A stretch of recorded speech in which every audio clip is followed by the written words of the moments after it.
Ah, I should have known it would be you.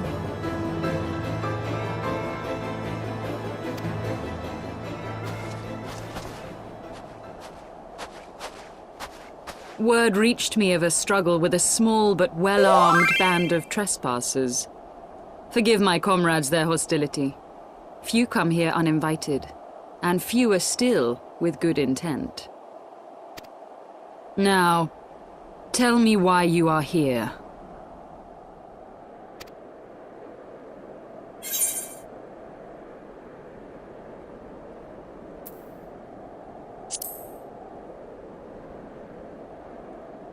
So, you seek to stem the Dravanian tide with talk? A romantic notion.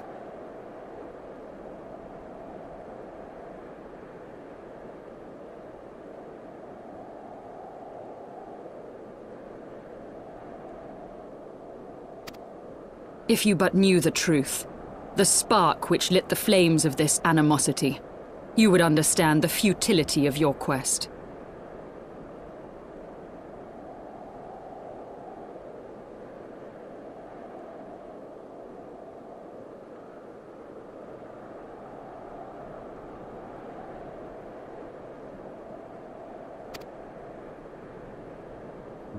Shall I relate it to you? The sordid history my gift has shown me, that which the Holy See has taken such pains to suppress.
Was more than a millennium past when an Elezen tribe first sought to claim the lands of Kurthas as its home.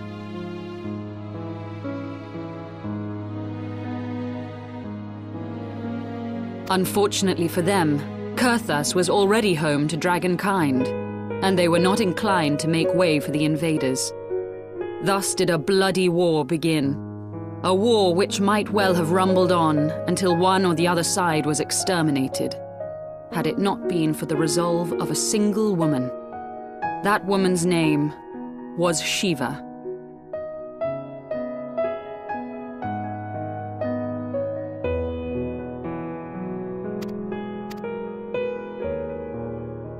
While those around her fought and died, in the eyes of a near immortal, such melancholy musings plagued Hraesvelga, who had found in Shiva an unexpected and beloved soulmate. Unable to bear the thought of their separation, the maid bid the worm consume her, that though loath to perform the deed, Hraesvelga ultimately gave in to her plea. In the days that followed, man and dragon learned to live in harmony, and together built a nation unlike any the world had ever known. For 200 years did this blissful age of peace continue, as it would to this day, had vilest envy not stirred in the hearts of the Elezen.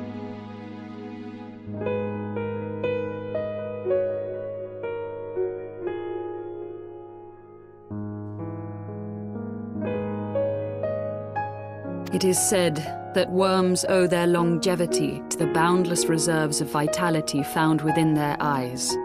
And 'twas in this belief that a traitorous band of knights deceived their allies of some 2 centuries, and took by force that which they coveted.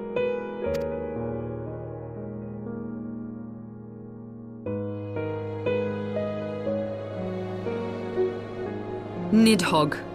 He who now stands poised to unleash his wormlings upon Ishgard was the great dragon who lost an eye to Elezen treachery.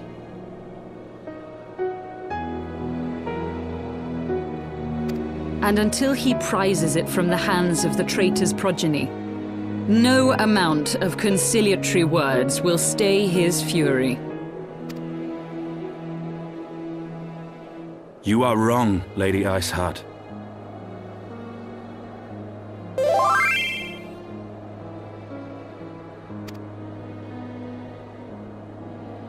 Lest you misunderstand, I do not doubt your vision of the past.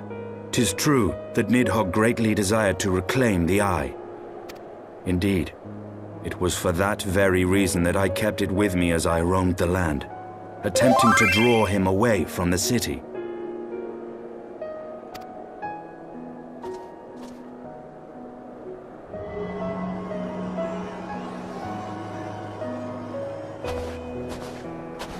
Good gods! Until recently, Nidhogg seemed unable to resist its allure and pursued me relentlessly. Needless to say, that is no longer the case. Now, it would seem, he has fixed his attention on Ishgard itself, though he knows full well the Eye does not reside there.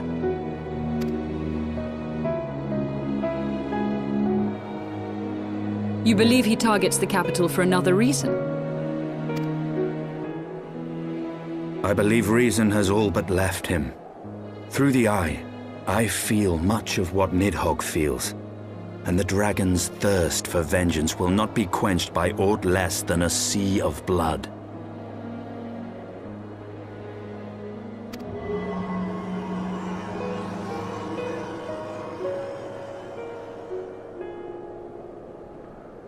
If Nidhogg is indeed lost to reason, might we not seek an audience with Hraesvelgr instead? He has thus far shown no inclination to aid in the invasion of Ishgard, and may yet welcome our efforts to broker a peace. You still believe that a peaceable solution can be found?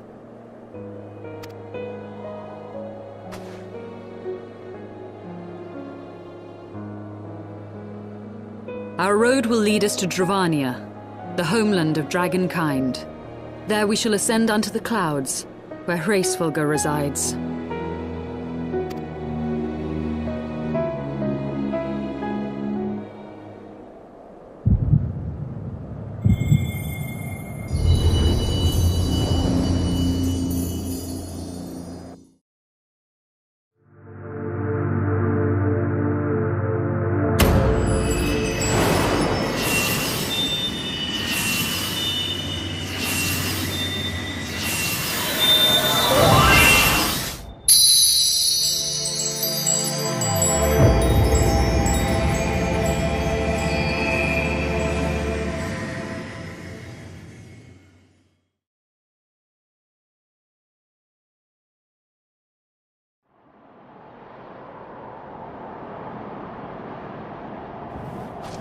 Is aught amiss, my friend?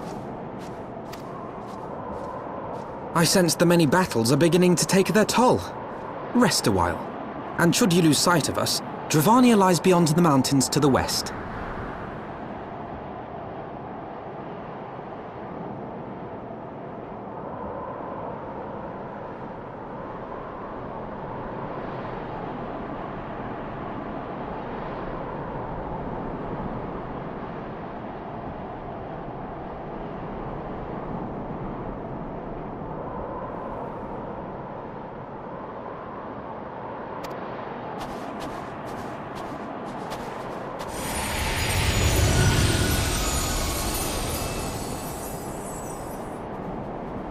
Curious. The vestiges of thy mistress's blessing are not as faint as once they were.